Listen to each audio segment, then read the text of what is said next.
Hey guys, welcome back with me again in this channel. On today's tutorial, I'm going to show you how you can make your body look slimmer on CapCut apps.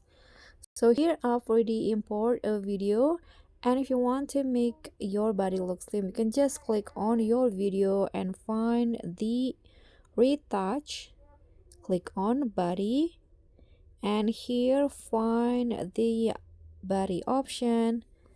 Okay, so here you can just adjust it like this. You can see this person now looks slimmer, the body looks more small. If the waist is visible, you can also adjust the waist, make it small like this.